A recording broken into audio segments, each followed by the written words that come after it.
Bienvenue pour vivre cet instant des paroles de la vie éternelle avec Marc-Joseph. Nous sommes aujourd'hui le 27 octobre 2025. Et ce jour du 27 octobre 2025, c'est un jour de grâce et de bénédiction pour toi. Je viens te le rappeler. Commence ta journée en remerciant Dieu pour cette journée de grâce. Même s'il y a des difficultés, la grâce de Jésus-Christ se posera sur toi. Et cette grâce va demeurer dans ta vie. Cette grâce va te diriger. Cette grâce de Jésus-Christ va t'accorder la protection de Dieu, va t'accorder le pardon de tes péchés, va te donner la victoire dans les circonstances. Dans les moments difficiles que tu n'arrives pas à gérer, place ta foi en Jésus-Christ. Ta grâce suffira toujours pour résoudre tes problèmes. Jésus-Christ est le promoteur de la grâce. Il a bien dit, si tu crois en moi, tu seras sauvé. Il a bien dit, je suis avec toi tous les jours jusqu'à la fin du monde. Réalise que Jésus-Christ est avec toi durant cette journée. Ne te laisse pas envahir par la morosité, par le découragement, par la déprime. Mais laisse la grâce de Jésus-Christ inonder, remplir ta vie. Laisse la grâce de Jésus-Christ remplir ton âme, ton esprit. En sorte que tu puisses vivre une vie de paix, même au milieu des tourments de ce monde. Jésus-Christ est celui seul qui donne la paix en toutes circonstances. C'est lui seul qui donne le pardon en toutes circonstances. Et si tu as le privilège d'avoir Jésus-Christ dans ta vie, j'insiste encore pour te dire, chaque instant est pour toi un instant de grâce, car il ne peut pas y avoir de condamnation pour toi, il ne peut pas y avoir de défaite pour toi, parce que Jésus-Christ dirige ta vie, il dirige tes affaires, il prend soin de toi, il a dit, la volonté du Père, c'est que tu ne sois pas perdu, mais que tu sois sauvé, c'est que tu ne sois pas vaincu, c'est la volonté du Père, que tu ne sois pas vaincu, mais que tu sois victorieux dans le nom de Jésus-Christ et que le nom du Père soit glorifié.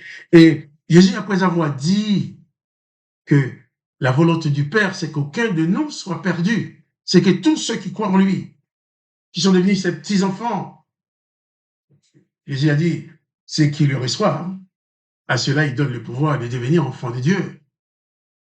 Quoi qui a reçu Jésus dans ta vie, qui est devenu enfant de Dieu, la volonté de Dieu le Père, c'est que tu ne sois pas perdu, c'est que tu ne sois pas vaincu, c'est que tu ne sois pas écrasé par les événements, c'est que tu ne sois pas abandonné, c'est que tu ne sois pas abandonné dans la désolation, c'est que tu ne sois pas abandonné dans la déprime, mais que tu sois soulagé, encouragé, consolé, guéri, et que la paix de Christ puisse s'installer dans ta vie, quelles que soient les circonstances. Alors, pas de panique.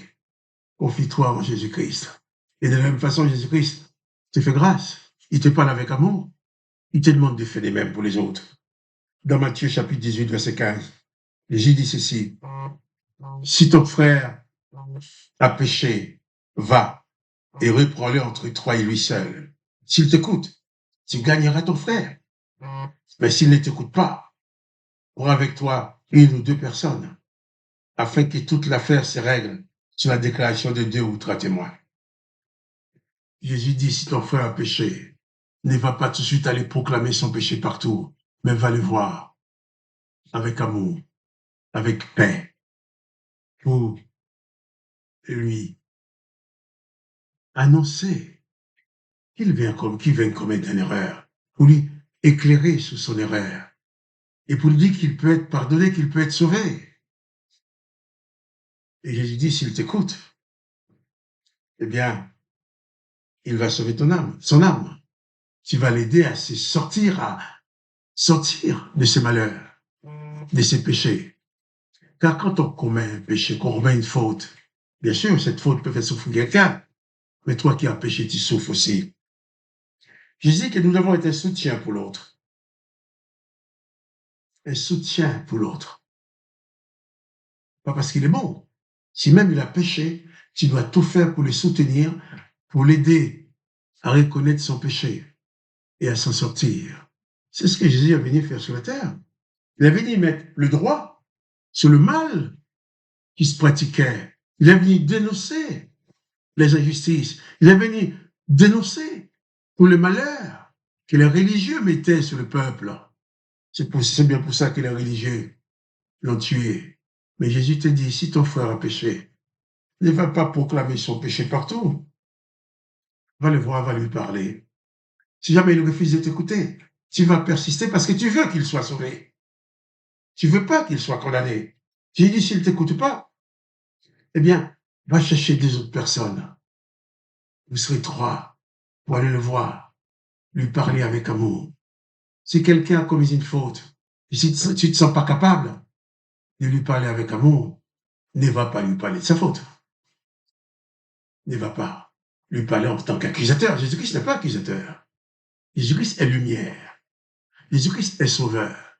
Il veut aussi, face aux autres, que tu sois lumière, que tu sois sauveur, que tu sois celui qui éclaire la personne. L'éclairer sur une faute commise, l'éclairer sur une erreur, l'éclairer sur une situation qui n'est pas bon pour elle. Si ton frère a péché, dit Jésus, va et reprends-le entre toi et lui seul. Et s'il arrive à comprendre la chose, tu ne dois en parler à personne.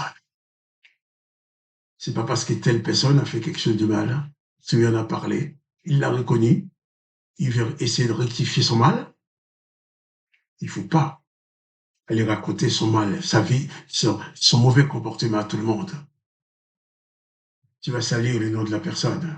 Et quand les autres voient la personne, au lieu de voir une personne devant eux, ils vont voir un malheur. C'est lui qui fait le mal. Hein. Jésus nous demande d'agir avec compassion, même à l'égard du pécheur, même à l'égard de celui qui agit mal, qui pratique la méchanceté. Parle-lui avec amour.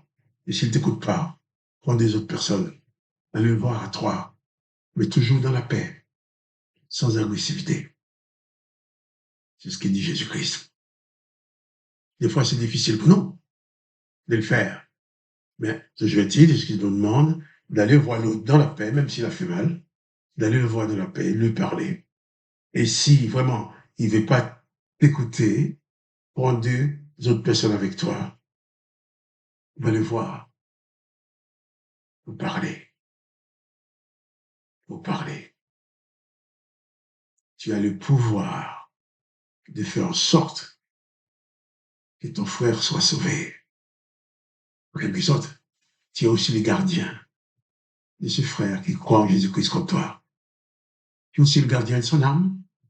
Si tu vois agir mal en tant que frère, tu dois lui parler, mais sans jamais le publier son mauvais comportement à tout le monde. Tu dois être un soutien, mais pas un condamnateur. Tu dois être un frère aimant, mais pas quelqu'un qui profite d'une situation pour provoquer une scandale, afin d'avilir l'autre, et tout le monde sache que c'est lui le mauvais, c'est elle la mauvaise. Non. Dieu ne nous demande pas de faire ça. Il nous demande surtout de pardonner comme Christ nous a pardonné en mourant sur la croix. Que le nom de Jésus-Christ soit béni, que Dieu le Père soit glorifié, et que toi aussi tu sois béni, et que ta vie soit un exemple d'amour, de grâce et de pardon pour les autres, en sorte qu'une personne qui te rencontre puisse dire aussi qu'il a rencontré la grâce, les jours qu'il t'a trouvé, il a entendu de ta bouche des paroles de grâce, des paroles de bénédiction, des paroles qui encouragent, des paroles qui permettent de mieux vivre en Jésus-Christ. Alors, pas de panique. Place ta foi en Jésus-Christ et tu auras toujours la victoire. Et quant à moi, Marc Joseph, je te dis à demain pour les paroles de la vie éternelle.